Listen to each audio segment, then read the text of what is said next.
Hola, es un gusto saludarlos. En esta ocasión quería hablar un poquito de música relacionado con una lectura, una de mis últimas lecturas del autor Randall Collins, apenas un capítulo de su libro Sociología de la Filosofía.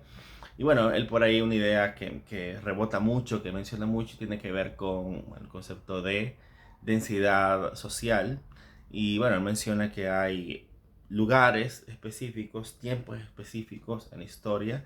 que han propiciado, que han permitido que grandes pensadores surjan.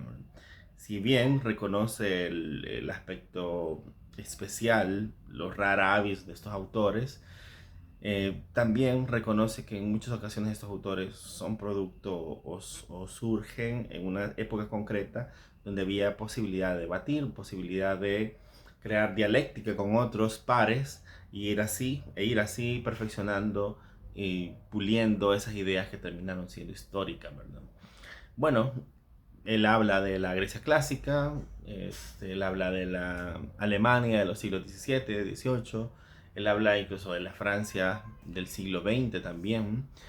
bueno, con todas las corrientes creadas después de la Segunda Guerra Mundial, bueno, desde el inicio del siglo XX, mejor dicho,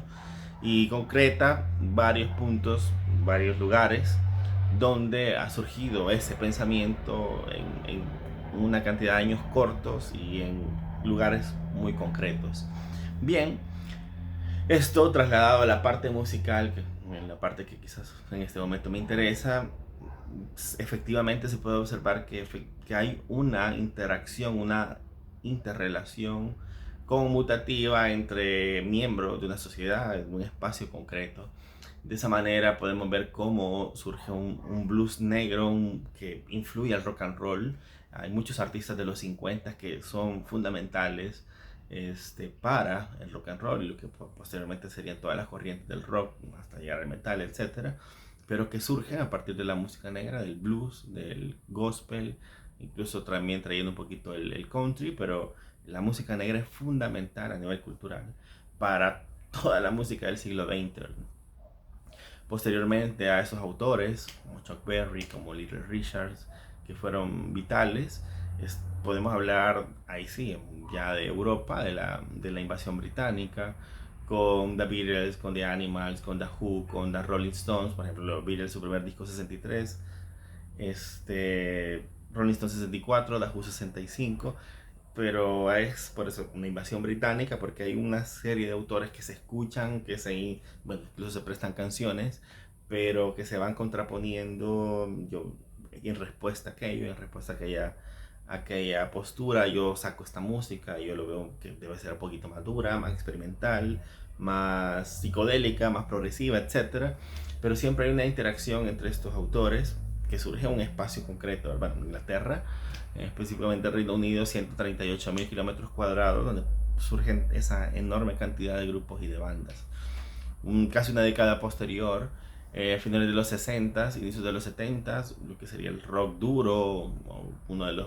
que mayor influencia tiene en la actualidad, que sería Led Zeppelin, Black Sabbath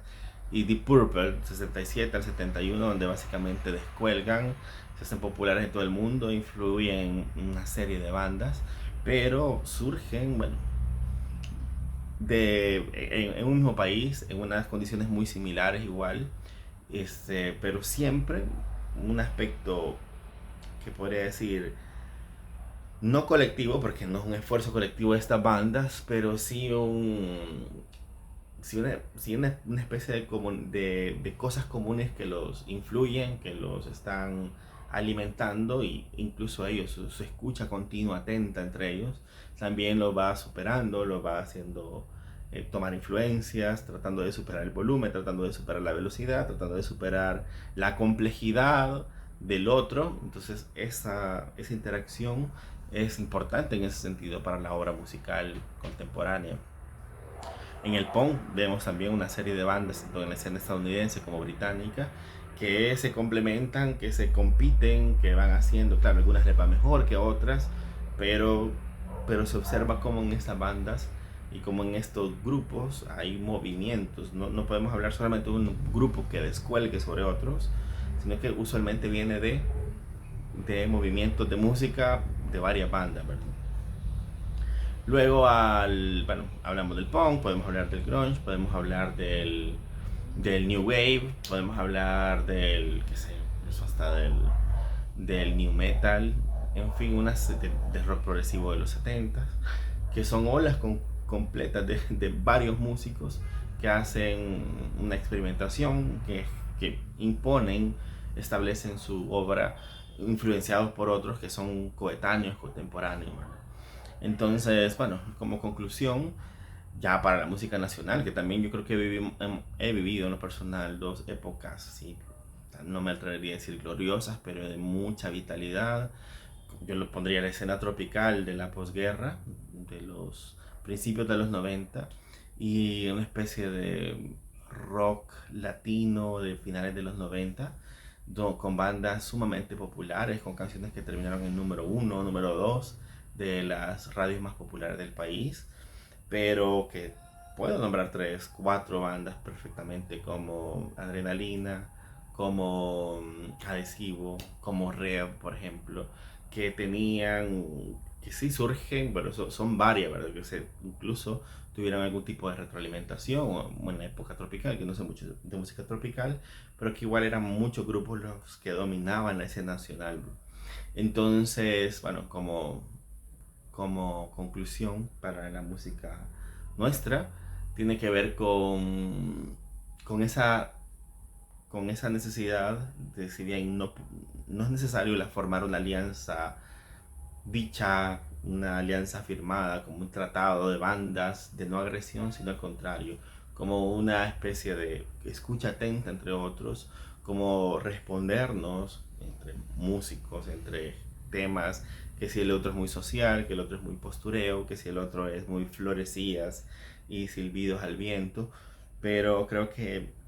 solo puede haber música nacional si hay una escena nacional, y eso implica un movimiento de varias bandas, ¿verdad?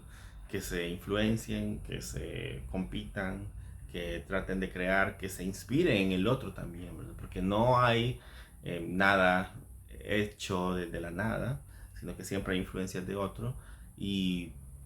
y solamente puede haber una escena si realmente hay una escucha atenta, si hay, si bien uno, como repito, no una alianza, este, un pacto, un convenio entre grupos, sí, a cierta solidaridad, de apoyo, de escucha, y una forma de honrar al otro, de honrarlo a partir de la escucha, también es la crítica, desde el respeto, por supuesto, pero la escucha atenta y la crítica que surge posterior a la escucha atenta, creo que es uno de los mayores honores que se le puede hacer a otra banda, o otro artista, o otro intelectual, ¿verdad? Un escritor, etcétera. Así que eso es lo que diría.